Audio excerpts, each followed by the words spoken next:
유튜브 채널 가로세로 연구소 방송에서 성폭행 의혹이 제기된 포항 남물릉 김병욱 국회의원이 국민의힘을 탈당했는데 결백을 밝힌 후 돌아오겠다고 말했습니다.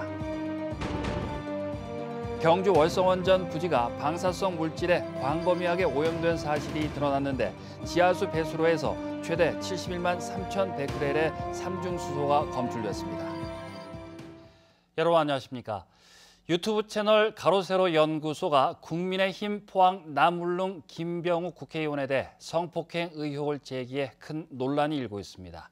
김 의원은 입장문에서 사실이 아니라면서 당에 부담을 주지 않기 위해 탈당하고 결백을 밝힌 이후 돌아오겠다고 말했습니다. 박상환 기자가 보도합니다. 유튜브 채널인 가로세로 연구소가 국민의힘 김병욱 의원에 대해 과거 인턴 비서를 성폭행했다는 의혹을 제기했습니다. 가세현 측은 해당 사건은 김 의원이 국회의원 보좌관 시절인 2018년 10월 경북도청이 마련한 저녁 술자리와 관련된 일이라고 밝혔습니다. 또 김병욱 의원은 술자리에서 다른 의원실 인턴 비서인 A씨와 B씨를 알게 돼 술자리는 안동의 한 호텔 방 안까지 이어졌다고 설명했습니다. 이어 A씨가 취해 먼저 다른 침대에서 자다 눈을 떠보니 인턴 B씨가 김 의원에게 성폭행당하는 장면을 목격했다고 주장했습니다. 김병욱 의원은 방송 직후 반박 성명을 내고 전혀 사실이 아니다며 강력한 민형사상 법적 조치를 취하겠다고 밝혔습니다. 또 김 의원은 기자들에게 보낸 이메일을 통해 당에 부담을 주지 않기 위해 탈당한다며 결백을 밝힌 후 돌아오겠다고 밝혔습니다. 하지만 가세현은 국민의힘 지도부가 이 사건을 인지했을 텐데 김 의원을 청년의힘 공동대표로 임명한 것은 문제라고 꼬집었습니다. 전사 정인이 16개월 정인이의 이름을 잊지 않겠습니다. 정인아, 미안하다. 사랑한다. 이와 관련해 국민의힘은 긴급 비상대책위원회를 소집했다가 김 의원이 탈당 선언을 한 뒤 비대위 소집을 취소했습니다. 자기가 자기 결백을 갖다가 입증하기 위해서 밖에 나가서 법적 투쟁을 하겠다는 그런 의미로다가 탈당을 한 모양 같아요. 당내에서 김 의원이 탈당을 결심한 데에는 지도부의 압박이 작용하지 않았겠냐는 추측도 나오고 있습니다. MBC 뉴스 박상환입니다. 경주 월성원전 부지가 방사성 물질에 광범위하게 오염된 사실이 드러났습니다. 월성원전 부지 지하수 배수로에서 최대 71만 3,100베렐의 삼중수소가 검출됐는데 누출 원인도 찾지 못한 상태입니다. 전문가들은 노후 콘크리트로 지어진 원전 부지 전체는 물론이고 외부까지 오염됐을 수 있다며 우려를 나타냈습니다. 장미쁨 기자가 보도합니다. 월성원전 부지가 광범위한 방사능 오염에 노출됐을 수 있다는 한수원 자체 조사 결과가 나왔습니다. 지난해 월성원전 부지 10여 곳의 지하수 검사 결과 모든 곳에서 방사성 물질인 삼중수소가 검출됐습니다. 원전 구조상 방사성 물질은 안전을 위해 완전히 밀폐 격리돼 지정된 설비를 제외하고는 검출돼서는 안 됩니다. 하지만 조사 결과 많게는 71만 3,100베렐, 관리 기준의 18배에 이르는 상당량의 삼중수소가 곳곳에서 검출돼 충격을 주고 있습니다. 원전에 대한 신뢰가 근본에서 좀 무너지는 사건인 것 같고요. 정부나 한수원이 공식적으로 발표하는 방사능 외에 실제로 훨씬 많은 방사능이 통제를 벗어나서 지금 방출되고 있고 더구나 원전 중심 부지에서 300m 떨어져 있는 북쪽 경계 지역에서도 최고 924베크렐의 삼중수소가 검출됐습니다.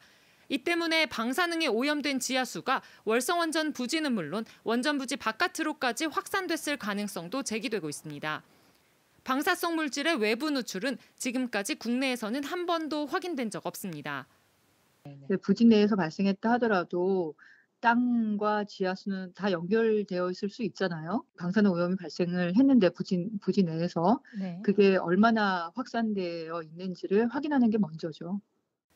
전문가들은 월성원전 4기 모두 20년 된 노후 설비로 돼 있어 고농도의 방사성 물질 관리에 특히 더 취약할 수밖에 없다고 지적합니다.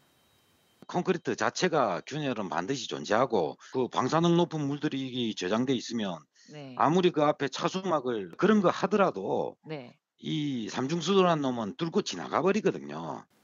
한편 월성 1호기 핵폐기물 저장 수조는 방사성 물질의 확산을 막아주는 차수막이 8년 전 파손된 채 방치된 것으로 드러나 관리 부실 의혹도 제기됩니다. 한수원은 삼중수소가 검출된 것은 모두 원전 부지 안에 위치해 외부 유출이라고 할 수 없고 비계획적인 유출도 확인된 바 없다는 입장을 밝혔습니다. MBC 뉴스 장미쁨입니다. 동국제강 포항 공장에서 50대 배송 노동자가 리프트에 끼어 안타깝게 숨진 사고 어제 전해드렸는데요. 유족들은 고인은 생전에도 리프트 고장이 잦아 동국제강에 가는 게 무섭다라고 말해왔다고 합니다. 박성아 기자가 보도합니다. 지난 4일 오전 7시 20분쯤 식자재 배송기사 57살 허모 씨는 동국제강 포항 공장의 화물용 리프트에서 머리가 끼어 숨진 채 발견됐습니다. 사고 현장에는 안전요원이나 관리자도 배치되지 않았습니다. 15년 넘게 새벽 내내 배송 일을 해오면서 힘든 내색조차 않았지만 유독 동국제강에 가는 건 무섭고 힘들어했다고 유족들은 말합니다. 동국제강 엘리베이터 얘기를 정말 많이 했거든요. 그게 계속 서니까 자기가 이제 뭐 고쳐달라고 요구를 해도 들어주는 사람도 없고 그런 식으로 답답하고 힘들다고 말하셨죠. 리프트가 고장나는 날에는 계단으로 무거운 식자재를 하나씩 옮기느라 여름에는 하루에 2kg의 체중이 빠진 적도 있다고 합니다. 갔다 오면 온 등에 제가 파스를 붙여주고 이래 등에 보면 이 등이 아파서 움직이지를 못하는 거예요. 그 이제 짐을 지고 이래 올라가니까. 작년 9월엔 허리를 다친 허 씨가 리프트가 고장난 걸 확인하고 도저히 계단으로 갈 수 없어 물건을 그냥 1층에 두고 갔다고 합니다. 하지만 식자재를 배달받는 위탁업체 측은 안전 문제를 물어보는 게 아니라 도리어 강하게 항의를 했다고 합니다. 그날도 고장이 나 있어서 이제 기사님이 도저히 이제 뭐 계단으로 옮길 수 있는 상황이 아니라서 기사님이랑 통화했었던 기억이 있거든요. 문제의 리프트는 적재하중이 일반 엘리베이터보다 크게 작은 300kg에 불과해 산업안전보건공단의 안전인증과 검사 대상에도 해당하지 않았던 것으로 나타났습니다. 동국제강 측은 경찰 조사가 진행 중이라 입장을 밝힐 수 없으며 이번 사건과 관련해 최선을 다하겠다고 답했습니다. 국립과학수사연구소가 오늘 현장 검증을 실시한 가운데 노동부는 사고가 난 리프트의 작업 중지 명령을 내리고 사고 경위를 조사 중입니다. MBC 뉴스 박성아입니다. 한파특보로 시군 보건소 선별진료소 운영 시간이 조정됩니다. 종전 9시부터 오후 6시까지 운영하던 선별진료소는 오늘부터 10일까지 오전 10시부터 오후 4시로 단축 운영됩니다. 포항시는 남북구 보건소와 시청, KTX 포항역 등 8곳, 경주시는 보건소 1곳에 선별진료소를 운영하고 있습니다. 동해 전 해상에 풍랑주의보가 발표됨에 따라서 울진해양경찰서는 오늘부터 사흘 동안 연안안전사고 위험주의보를 발령했습니다. 해경은 동해안에 초속 20m의 매우 강한 바람이 불고 최대 5m의 높은 물결이 일 것으로 관측돼 조업선과 다중이용 선박에 대해 조기 입항을 권고하고 갯바위와 방파제 등 위험지역 접근을 통제하기로 했습니다. 어제 오전 영덕군 창수면 오천리 야산에서 발생한 산불로 6.5헥타르의 산림을 태우고 11시간 만에 진화됐습니다. 영덕군과 소방당국은 헬기 10억 대와 560여 명을 투입했지만 주변 저수지가 얼어 물을 확보하기 어려웠고 바람이 강하게 불면서 진화에 어려움을 겪었습니다. 소방당국은 어제 발생한 산불에 대해 방화 의혹이 있다고 판단하고 정확한 산불 원인 조사에 들어갔습니다. 기록적인 한파가 이어지면서 전국이 꽁꽁 얼어붙었습니다. 경북 동해안 전 지역에 한파특보가 발효 중인 가운데 칼바람까지 더해지면서 내일 포항의 아침 기온은 영하 14도, 체감온도는 영하 22도까지 곤두박질치겠습니다. 조주경 기상캐스터입니다. 올겨울 최강 한파가 이어지고 있습니다. 현재 포항과 경주, 울진에서는 한파경보가, 영덕에서는 한파주의보가 내려져 있는데요. 내일 아침에는 오늘보다 더 춥겠습니다. 포항의 아침 기온은 영하 14도, 체감온도는 영하 22도까지 뚝 떨어지겠습니다. 내일은 정말 중무장을 하고 나오셔야겠습니다. 한편 대설특보가 발효 중인 울릉도에서는 지금까지 40cm가 넘는 많은 눈이 내렸는데요. 앞으로 토요일까지 최대 20cm의 눈이 예상됩니다. 이어서 자세한 지역별 날씨 보시면 내일도 경북 동해안의 하늘 자체는 맑겠습니다. 아침 기온은 영하 14도에서 영하 13도로 오늘보다 큰 폭으로 떨어지겠고요. 한낮 기온은 영하 6도에서 영하 3도로 예상됩니다.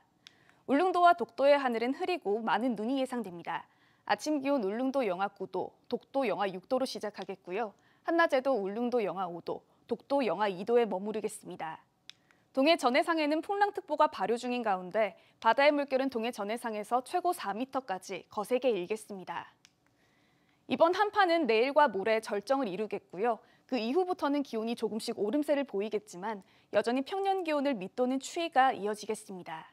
날씨였습니다.